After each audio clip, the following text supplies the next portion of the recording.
have been bound for all of my days. Bound to a dazzling prison others name a palace. My elegant fetters are contained in the title of princess. Only once in my youth did I comprehend freedom.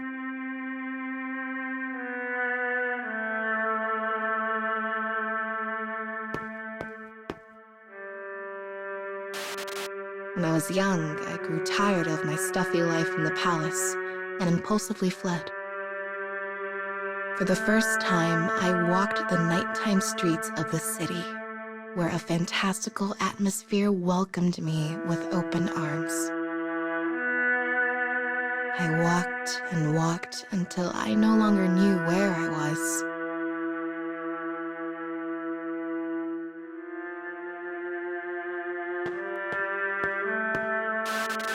I couldn't see the palace, or even the mighty spire atop it. Loneliness overcame me then, causing tears to tremble in the corners of my eyes. "Is something troubling you, young lady?" said the voice of an old woman from somewhere behind me. Relieved that help had finally arrived, I suddenly burst out weeping. So loud was my wailing that all those walking the streets stopped to look. But the old woman gently took my hand and led me away.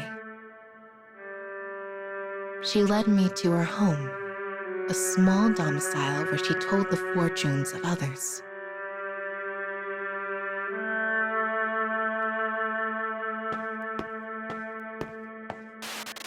Crystals glowed faintly, exotic rugs tickled my feet. I cannot remember the fortune she scribed for me,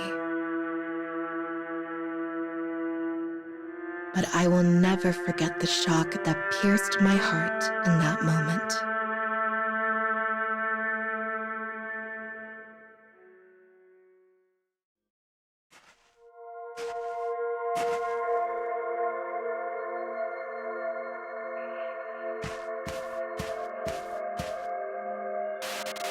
I eventually came to love the night.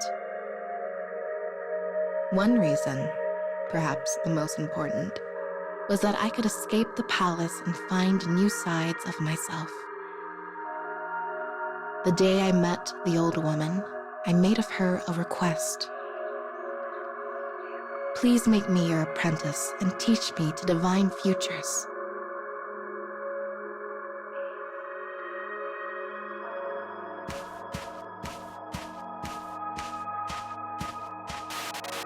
Though she agreed, her teachings were harsh.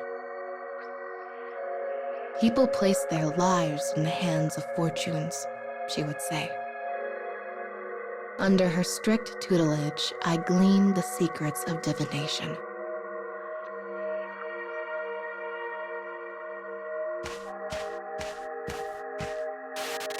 Eventually, I began to perform readings for others under her watchful eye. I was cautious. If ever I saw a bad result, I worded it in a way that sounded positive. In the palace, I yearned for night. In the old woman's house, I divined futures. For a time, this was my life.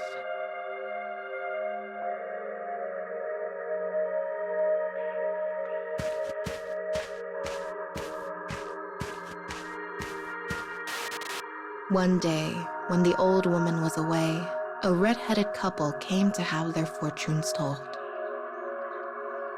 I was overconfident by then, and thought I could do it without her help. As the crystal ball sparked to life, I witnessed a catastrophic future. And I found I did not have the words to change it.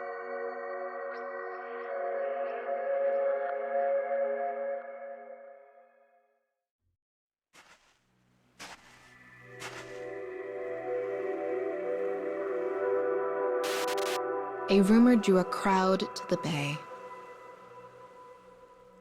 a man and woman fought over the end of their relationship, and the woman ended up drowning the man.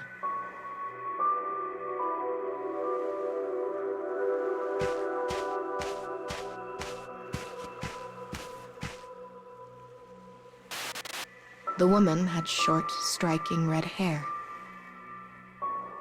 Red hair was unusual in this nation. I realized at once she was the same woman whose fortune I had told.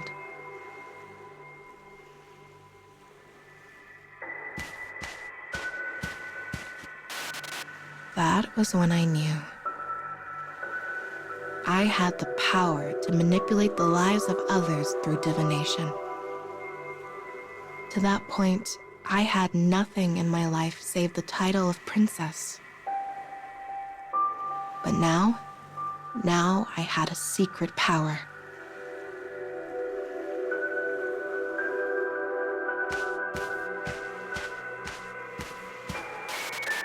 All that awaited me, however, was the old woman's rage.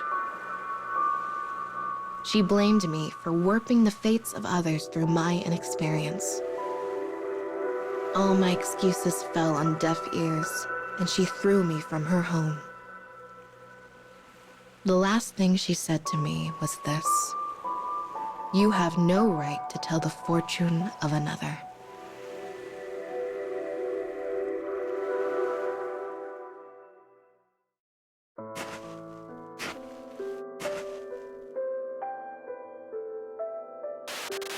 Days later, as the sun dawned on the city, another crowd gathered.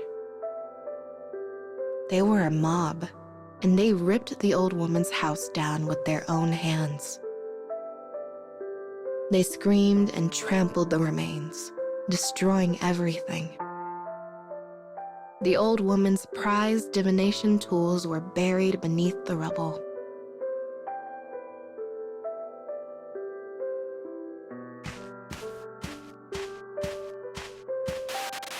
And I watched, and I smiled. I struggled to keep back the laughter bubbling in my throat. I had used my powers selfishly to unleash the mob.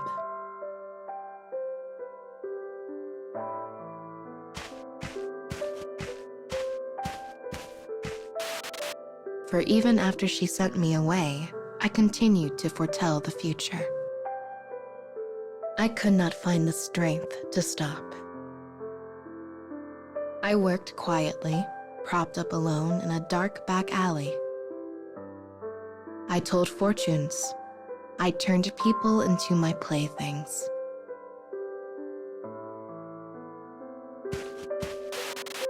I could never go back. Because the day I ripped that couple apart, I felt something new. That realization that I could change someone's fate. It was deep, powerful, distorted. It was bliss.